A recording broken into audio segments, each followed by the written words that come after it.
¿Ustedes se han preguntado alguna vez qué tendría que hacer un político, un gobierno, si quisiera ser reelegido una y otra vez? ¿Cuál podría ser la medida política más eficaz para conseguir algo como eso? Concentrar poder sin necesidad de hacer uso de la fuerza. Muchos creen que con el populismo basta, incluso muchos políticos creen que basta. Pero esto es falso y la izquierda más radical lo entiende. De hecho, ¿saben ustedes cuál es el gobierno de los últimos 30 años que entregó más plata? El de Sebastián Piñera, por lejos. Algunos detalles. El ingreso familiar de emergencia 2.0, el famoso IFE, 2.208 millones de dólares. Subsidio al empleo, 2.130 millones de dólares. El bono clase media, 1.008 millones de dólares. El préstamo solidario, 973 millones de dólares. Los retiros, era plata propia, pero en fin, se agrega la plata que llegó al bolsillo de los chilenos durante su gobierno. El plan de ayuda al pago de servicios básicos, cuentas de luz, agua, telecomunicaciones. Pero desde el punto de vista electoral, el traspaso de recursos no tuvo efecto. La derecha perdió el poder y la banda presidencial pasó al candidato de la izquierda más radical de las últimas décadas. ¿Qué pasa entonces? ¿Por qué no es suficiente? Hay una explicación simple y no tiene que ver, insisto, con la cantidad de plata que el Estado transfiere a los ciudadanos. Tanto así que hay gobiernos latinoamericanos que tienen a su país en la ruina y los electores siguen votándolo, como si no responsabilizaran a sus políticos de la miseria en que tienen a su pueblo. Las cosas se entienden mejor a veces cuando se piensan con la lógica que rige en la familia. Un padre, una madre, puede invertir o gastar mucho en un hijo, pero eso no garantiza que se transforme en un adulto responsable. Es el criterio con que se gasta y no el monto el que en realidad importa. Y lo mismo pasa a nivel político. No son los subsidios o los bonos los que determinan los resultados, sino el tipo de subsidios que se garantizan. Y si no queremos que el Frente Amplio y el PC sigan en el poder, o peor, que se enquisten en el poder, es fundamental entender perfectamente cómo funciona esto. Pues bien, de eso se trata la cuenta pública de Boric, del último intento, del intento desesperado por sacar adelante las reformas políticas más rentables desde el punto de vista electoral. Y una de ellas es la reforma de pensiones. Si Boric gana esto, la derecha arriesga no solo la presidencial del 2026, sino su posibilidad de volver a gobernar en el futuro. De cuál es la característica, la clave que tienen el tipo de reformas que hace la izquierda, de por qué y cómo ellas tienden a consolidar su poder, de las reuniones secretas que tuvo la ministra Jara con distintos grupos de interés, de la trampa en que está por caer la derecha del contenido de la cuenta pública y de cómo debemos organizarnos, hablaremos en esta sección de nuestro resumen semanal. La ministra comunista, Janet Jara, sabe que tiene que sacar adelante la reforma de pensiones, al precio que sea, y que esto no es fácil, porque el modelo que le gusta al gobierno, el Frente Amplio y el Partido Comunista, es un modelo que no le gusta a los chilenos. Y en este caso, ¿qué ha significado al precio que sea? Al precio de infringir la ley. Sí, la ministra Jara, la ministra comunista, ha infringido la ley, y lo digo de manera responsable y con antecedentes. Empecemos con eso. Como ustedes saben, en Chile, las autoridades políticas tienen, oigan bien, tienen el deber de informar cuando se reúnen con grupos de interés. La obligación legal de hacer públicas las reuniones y el contenido de esas reuniones. ¿Por qué? ¿Para qué? Básicamente porque la transparencia se supone evita o al menos limita el riesgo de que las decisiones de la autoridad respondan a la lógica del tráfico de influencia y favorezcan a un grupo determinado por encima de otro. Pues bien, ¿qué hizo la ministra comunista para impulsar su reforma? Asumir el riesgo de reunirse secretamente con varios representantes de estos grupos. A ver, la ministra Jara lleva 30 años trabajando en el Estado, o sea, no hay ni una posibilidad de que a estas alturas ella desconociera esta obligación suya. Más todavía si se considera que ella trabajó en el Servicio de Impuestos Internos. Actuó ilegalmente y a sabiendas. Pero eso no es todo, porque varias de las reuniones en que Jara participó tuvieron unas características que agravan la situación. ¿Saben por qué? Porque no se produjeron en una instancia social cualquiera, como podría ser, por ejemplo, coincidir con empresarios en un matrimonio o un evento social de ese tipo. No. Estas reuniones se produjeron en la casa de un lobista, de una persona que se dedica a hacer gestiones para favorecer a los grupos de interés que le pagan. Me refiero a Pablo Salaquet. Y no es que yo diga o crea que esto es lo que hace Salaquet, lo dice él. Está inscrito en el registro público de lobistas y gestores de intereses particulares.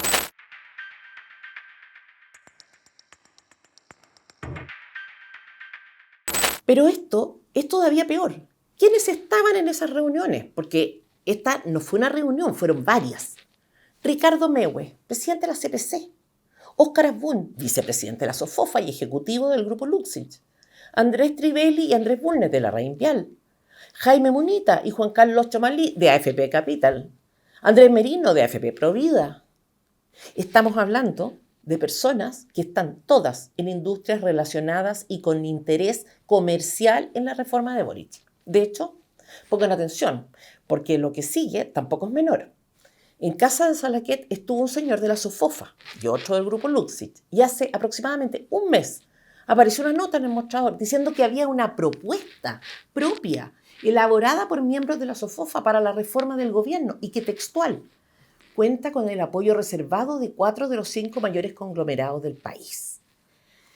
Entonces, estos señores que han infringido la ley directa o indirectamente, que están negociando entre 4 paredes con la ministra Jara, son los mismos que con total descaro nos dicen que es la oportunidad de llegar a un acuerdo nacional en materia de pensiones, de zanjar el tema con un acuerdo que tenga legitimidad política, porque sería un acuerdo con la izquierda radical y que daría estabilidad y bla, bla, bla.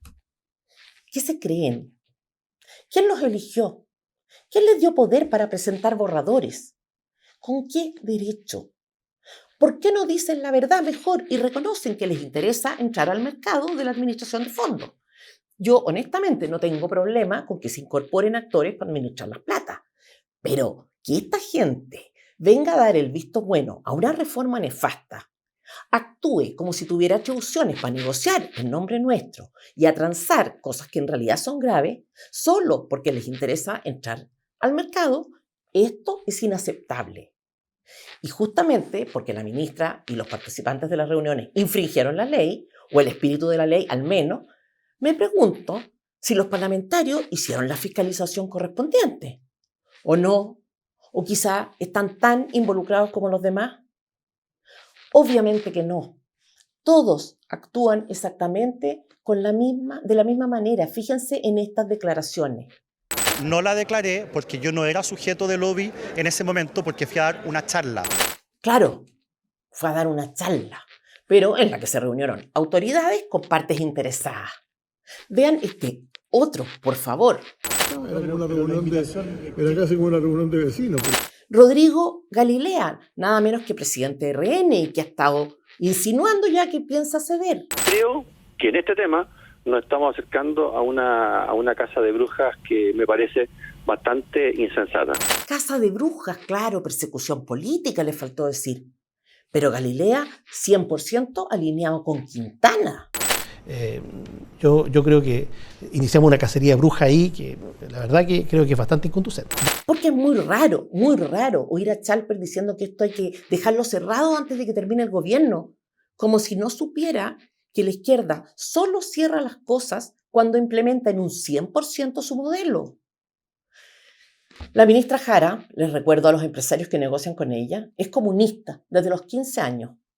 Es una señora que hasta hace poco estaba entusiastamente por aprobar el texto constitucional más nefasto que uno pudiera imaginar, que pretendía no solo terminar con la propiedad de los fondos, sino nacionalizar, expropiar los que están actualmente en cuentas individuales.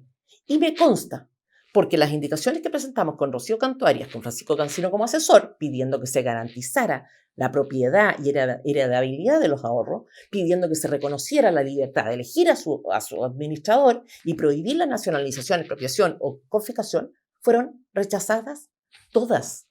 No una vez, 10 veces. Literalmente 10 veces. Y esto fue el 2022, no hace 20 años. ¿Alguien razonable puede creer que ha cambiado la ministra Jara? Tiene 50 años.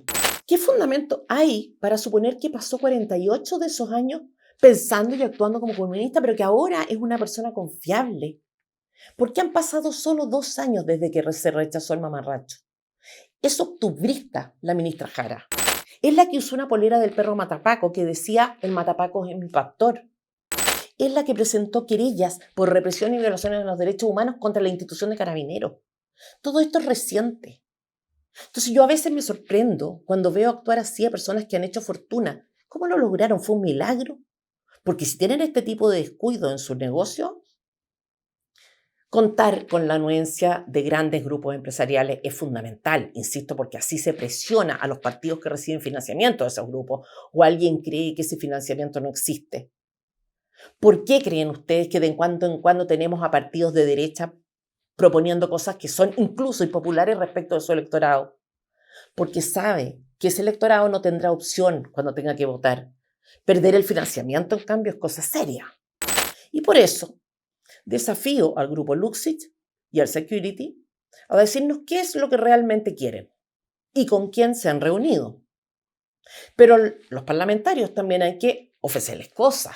Y para eso hay que ver cuál es el punto débil de cada uno. Algunos necesitan ventajas para sus regiones que los ayuden a la reelección. Otros necesitan aceptación social, reconocimiento. ¿Qué es sino esto la reunión de Iván Moreira en La Moneda para comer un completo el día del completo? Validación para alguien que ha sido bastante ninguneado por su propio sector. Lo que me preocupa es que esa validación la obtenga a costa nuestra. La Jimena Sandón, lo mismo. Es una persona que goza con esto de ser reconocida por la izquierda, que se siente gratificada cuando le dicen que no es como las demás de la derecha. Se deja comprar a bajo precio y entonces uno no se extraña de que diga cosas como esta.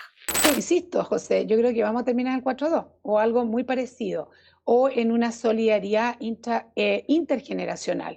Y es insólito que una senadora que ha tenido el privilegio de tener todas las oportunidades de instruirse no sepa que el concepto que usa, solidaridad intergeneracional, es la expresión que usa la izquierda extrema para camuflar con elegancia el modelo de reparto. Porque la idea de ser solidario suena mejor que la verdad, los políticos repartiendo lo que otros generan con sus cotizaciones. Es choro vivir en la dehesa, veranear en Zapallar y que los comunistas te tengan de amigui, pero es inaceptable que esto se haga a costa de los electores. Ni ella ni nadie tiene el derecho a entregar un solo punto al reparto, porque no es plata propia la que negocian. Y la señora Osandón, le pregunto si entiende lo que significa, por ejemplo, la separación de las industrias y capta para dónde va eso. Porque acá tenemos dos modelos, uno de capitalización individual, el otro de reparto. Los chilenos quieren capitalización, la izquierda quiere reparto. ¿Cómo se logra el acuerdo entonces si el punto de partida es un sistema de capitalización? Porque si la reforma de Boric se aprueba, aunque sea con modificaciones a su propuesta original, el gobierno no estaría cediendo nada que de hecho tenga. No estaría perdiendo. Por el contrario, estaría ganando. Basta un solo cambio para que Boric pueda darse por satisfecho porque el modelo actual lo detesta. Por eso, cuando Vallejo dice esta mentira, deberíamos contabilizarla. Es impresionante que no salgan en bloque a responderle. O sea, que nada del 6% vaya a seguridad social. ¿Eso usted considera que es antigabrielismo? No, yo digo que es que eso es negar todo, ¿no? O sea, nosotros como gobierno cedimos en la reforma de pensión, hemos cedido como 2 veces ya. Hemos hecho cambios en la propuesta original, hemos dicho que no todo el 6% a seguridad social, dijimos solo la mitad. ¿Han cedido 2 veces? ¿Han hecho cambios a la propuesta original? ¿Eso es ceder? No, ministra, eso es pedir menos. Uno cede cuando pierde algo que tiene, no cuando modera sus expectativas. Por eso, si la derecha aprueba cualquier limitación, por mínima que sea, a la libertad efectiva que tienen los chilenos hoy, si menoscaba la propiedad que los trabajadores tienen sobre sus cotizaciones, aunque sea en un 0,1%, si se les priva o se dificulta el derecho a elegir al administrador de sus fondos, estará haciendo concesiones de manera completamente gratuitas a un gobierno de ultraizquierda. Estará cediendo a algo que la mayoría de los chilenos no quiere además, sin que tenga absolutamente ninguna necesidad de hacerlo. Y no sé, francamente, con qué cara pretenderán ir a la reelección, porque desde FNM, al menos, haremos todo lo que sea posible para que sus electores sepan lo que están dispuestos a hacer. ¿Eso es lo que ustedes entienden por negociar? Tomar como punto de referencia las expectativas de la izquierda más extrema para darles algo, pero no tanto como ellos quisieran. ¿Qué clase de estupidez es esta, por favor? Y yo le quiero decir al presidente de Renovación Nacional, al senador Rodrigo Galilea, que debería preocuparse, que algo debe estar haciendo muy mal para que lo felicite la ministra Vallejo y que los electores estaremos atentos a lo que haga en los próximos días. Del conjunto de la oposición. Y lo digo así porque han habido personas de la oposición que han marcado diferencia en términos positivos. Yo no voy a negar eso. ¿Cómo quién? Por ejemplo, no sé, yo creo que el senador Galilea tenía un espíritu mucho más constructivo. ¿Saben la impresión que me dan los parlamentarios de derecha? La de personas que no solo perderían una guerra, sino que se rendirían antes de que empezara. Chilenos, cada uno de ustedes debe ejercer presión sobre sus parlamentarios. Es fundamental compartir contenido en redes sociales sobre la gravedad de lo que la izquierda quiere hacer, porque les puedo asegurar una cosa. Si esta reforma se aprueba, el resultado es el siguiente. La izquierda podrá instalarse en el poder por décadas. Sí, por décadas. Y por eso es que Jara ha estado dispuesta a todo, a infringir la ley, a mentir, a robar. Porque gastar 47 millones en un video para hacer propaganda a una reforma no aprobada es eso, un robo. No es plata propia. Y ojo, que la campaña que ha impulsado la Subsecretaría de Previsión Social ha costado bastante más que eso. 700 millones de pesos, incluyendo un contrato de 284 millones durante 4 meses con la empresa audiovisual Fernández Ferreira y Medel Limitada. Y 430 millones para Cibercenter S.A. durante 15 meses. Carísimo el video, carísima la campaña, les cuento. Realmente carísimo, y lo sabemos porque nos dedicamos a eso. Pero lo peor son los argumentos. Esto parte, de alguna manera, cuando las AFP empiezan a financiar campañas en medios y en redes contra la reforma de pensiones. Entonces, ¿cómo no va a tener derecho el gobierno a contrarrestar esa ofensiva comunicacional de las AFP contra la reforma de pensiones? Le vamos a explicar a la ministra algo que sabe. Si las AFP hicieran propaganda, no podrían hacerla con plata sacada de los ahorros de los trabajadores. La ley se los prohíbe. Y menos todavía pueden mentir, porque hay una superintendencia que las controla. Y lo que ha hecho el gobierno ha sido precisamente eso, meterse al bolsillo de los chilenos con plata que salen de sus impuestos para pagar propaganda que los chilenos no quieren. Ladronzuelas, dando excusas vergonzosas con aires chavistas, como bien decía Bernardo Fontena hace unos días. La ministra Jara, también. Que ha sido muy extraña, a mi entender, la sobrereacción que ha tenido un video que hemos hecho para explicar los beneficios del seguro social, toda vez que aquí todos los días las AFP hacen propaganda a través de la televisión y nadie dice nada. Ninguno ha dicho nada respecto de la desinformación que están instalando la AFP. Pero si ¿Usted ellos cree que es publicidad engañosa? No, yo creo que aquí hay una desinformación deliberada. ¿Por qué es tan importante esta reforma? Porque, como decíamos, no basta con repartir plata para asegurar votantes como clientes cautivos. Lo que se necesita es crear dependencia. Me atrevo a decir más, la entrega de recursos por parte de un político puede terminar siendo contraproducente incluso para sus objetivos si esos recursos le dan autonomía a las personas. Y por eso les quiero poner varios ejemplos de cómo razona esta gente en materia de vivienda social. ¿Qué le da más poder de control al político? ¿Entregar propiedad sobre la vivienda o garantizar el arriendo? La izquierda prefiere el arriendo. Lo tenía Boric en su programa. En educación, ¿qué le da más poder de control al político? Fortalecer una educación pública de modo tal que el servicio lo ofrezca y garantice el Estado solo en sus instituciones, o entregar un ticket para que cada familia lo use en el colegio que quiera, sea público o privado. De ahí esa obsesión con la educación pública es una oportunidad de control.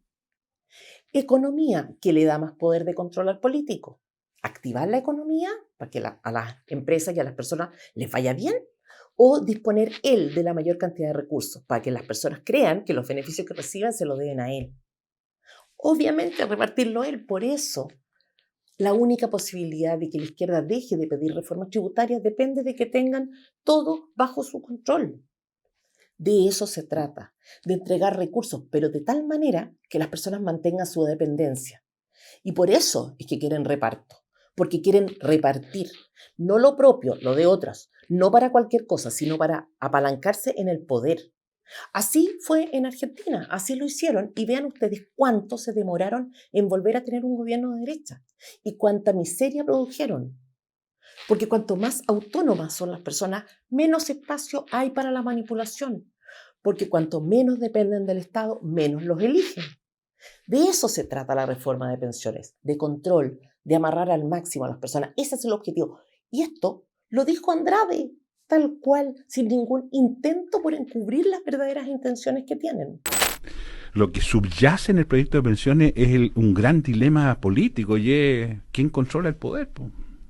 Si son demasiadas lucas. Que quedan muy controladas. Que hoy día están aquí y que hay que compartir esa administración y el punto es quién va a administrar y en consecuencia quién va a tomar decisión respecto de 200.000 millones de dólares. No son las pensiones ni las personas mayores las que les importan. De hecho, todos están de acuerdo en aumentar la PGU, la oposición, quiero decir. Y el gobierno no lo ha hecho. ¿Por qué? Porque eso no basta, y lo saben.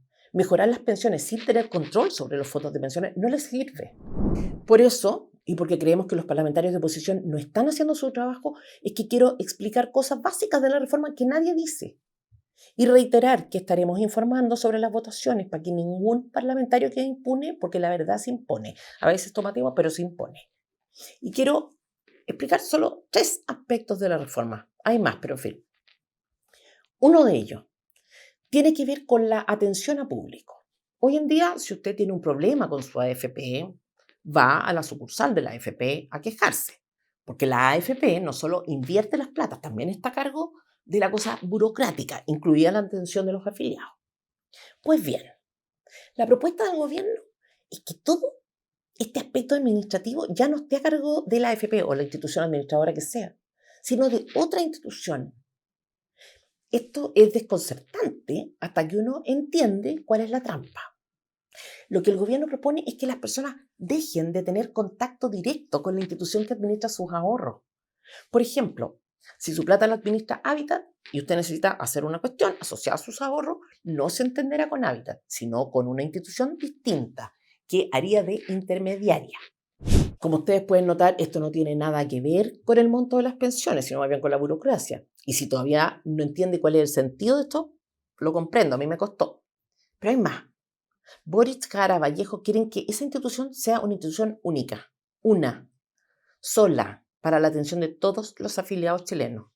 Su preocupación por las personas mayores se traduce en la propuesta de un monopolio y en la incorporación de burocracia al sistema. Pero ¿cómo se materializaría esto? Bueno, el Estado haría una licitación, un concurso. Y la empresa ganadora sería obviamente la que cumpliera con las bases del concurso. ¿Quién haría las bases del concurso? El Estado. Ya se puede intuir para dónde va esto, pero antes de seguir.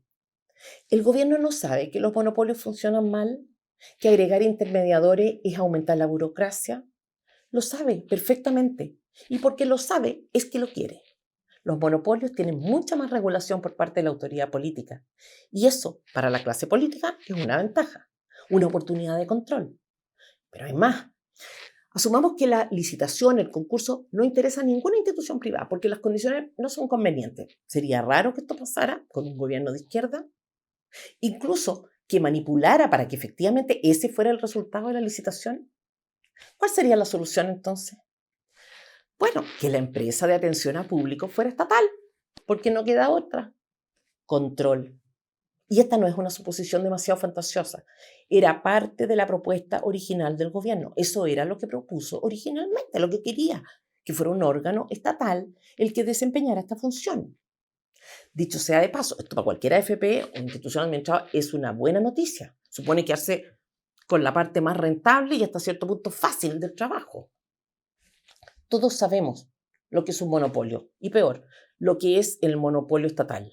De hecho, la experiencia indica que una empresa estatal es aquella empresa que funciona mal, atiende pésimo y pierde plata. Plata que después recupera con el aporte de los impuestos que todos pagamos. Pero eso no les importa, porque nunca son ellos los que pagan.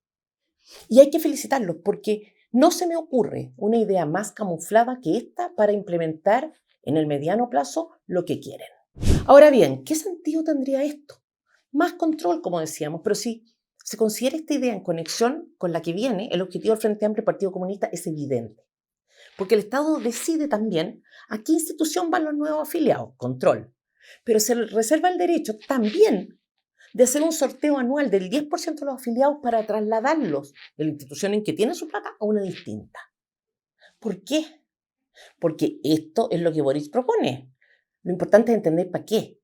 La reforma dice que el cambio de administradora se produciría por sorteo, porque a esta gente le encantan las tómbolas, pero ¿sabe a dónde irían a parar esas plata?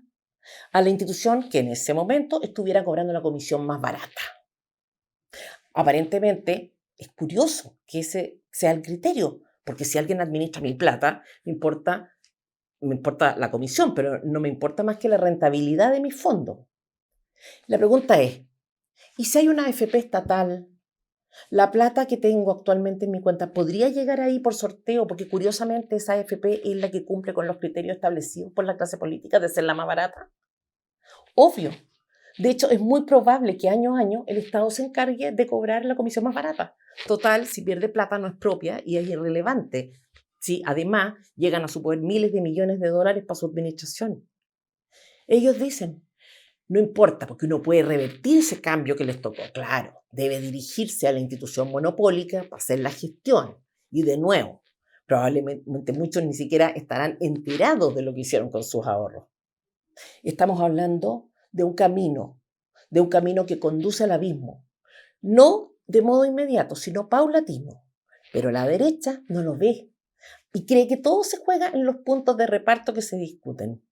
Si esto se aprueba, es cosa de tiempo para que la clase política quede como administradora de los fondos de millones de trabajadores. Es cosa de tiempo.